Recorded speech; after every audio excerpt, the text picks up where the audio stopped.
Ciała dwóch izraelskich zakładniczek odnaleziono w ostatnich godzinach w centrum Gazy. Chodzi o 65-letnią kobietę i 19-letnią żołnierkę. W Izraelu rosną obawy, że podobny los mógł spotkać także innych porwanych 7 października przez fanatyków z Hamasu. A czy wiesz, kim są uprowadzeni z Izraela? Jeśli chcesz ich zobaczyć, dowiedzieć się o nich więcej, a także dowiedzieć się, gdzie teraz mogą być, to obejrzyj ten właśnie film.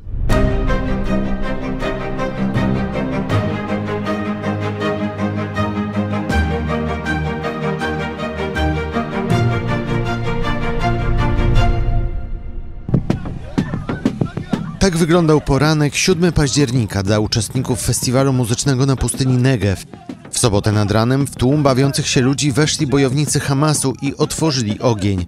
Zabili 364 osoby, a innych uprowadzili na motocyklach do Gazy. Palestyńscy fanatycy uprowadzili także innych cywilów z ich domów, z kibuców, a także prosto z ulicy.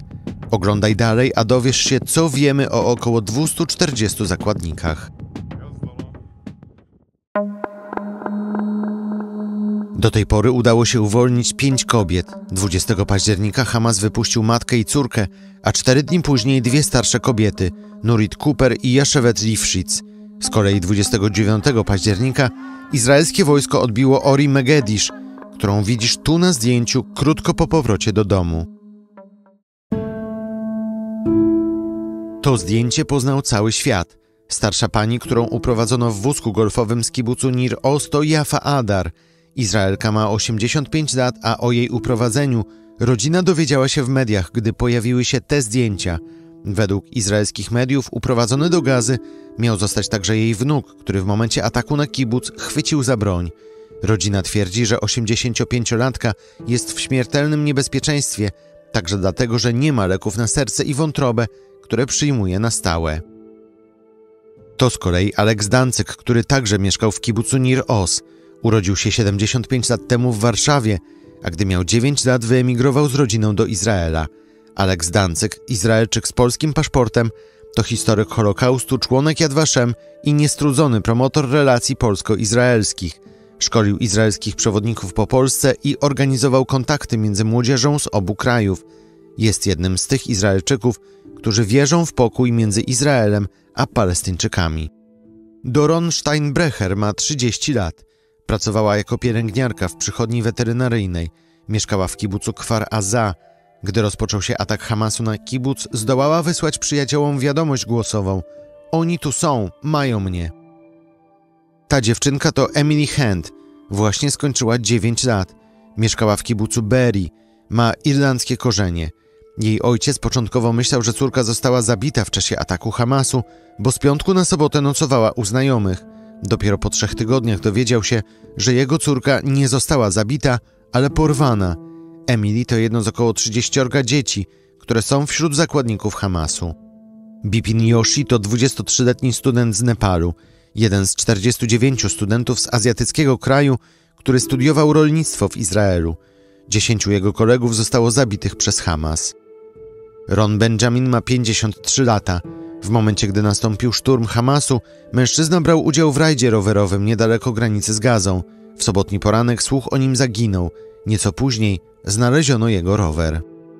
To oczywiście nie wszyscy zakładnicy. Hamas porwał też rodziny z małymi dziećmi czy pracujących w Izraelu tajskich robotników. Lista uprowadzonych jest bardzo długa. Izraelska armia odnalazła w Gazie ciała 2 zakładniczek. Ciało 65-letniej Yehudit Weiss znaleziono w szpitalu Al-Shifa. W tym samym rejonie odkryto też zwłoki 19-letniej żołnierki Noa Marciano. Wiadomo też, że nie żyje 23-letnia Shani Luk, Izraelka z niemieckim paszportem. To ona stała się symbolem okrucieństwa Hamasu. Dziewczyna została porwana z festiwalu muzycznego na pustyni Negev. Nieco później w internecie pojawiły się zdjęcia pokazujące, jak fanatycy obwożą nagą dziewczynę po Gazie i torturują ją, twierdząc, że jest izraelskim szpiegiem. Niewykluczone, że już wtedy dziewczyna nie żyła. Nie jest jasne, gdzie mogą znajdować się pozostali zakładnicy. Najprawdopodobniej Hamas przetrzymywał ich w podziemnych tunelach. A wiemy to z opowieści 2 uwolnionych kobiet. Relacjonowały one, że fanatycy Trzymali porwanych w małych grupach, najprawdopodobniej rozproszonych po różnych miejscach w Gazie. Niewykluczone, że część zakładników przetrzymywał Hamas, a część islamski dżihad, inna organizacja, która rządzi w Gazie. Izraelski premier Benjamin Netanjahu twierdzi, że są mocne poszlaki, że przynajmniej część porwanych była trzymana w podziemiach szpitala Al-Shifa. Eksperci przypuszczają, że wraz z postępami izraelskiej ofensywy bojownicy przetransportowali zakładników tunelami na południe Gazy, gdzie mogą oni znajdować się teraz.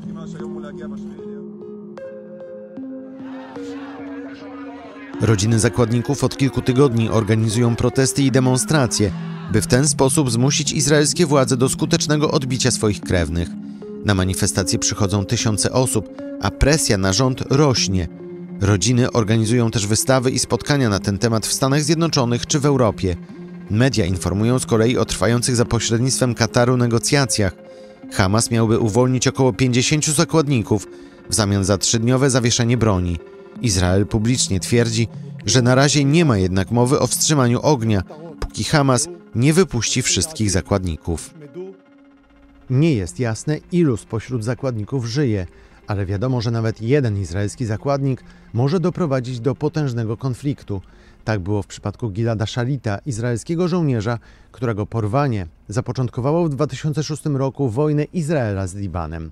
A jeśli chcesz dowiedzieć się więcej o konflikcie izraelsko-palestyńskim, o jego przyczynach, o tym, co to jest Hamas, dlaczego Gaza nazywana jest największym więzieniem świata, to koniecznie zobacz też inne nasze produkcje na kanale Podcast Świat na YouTube.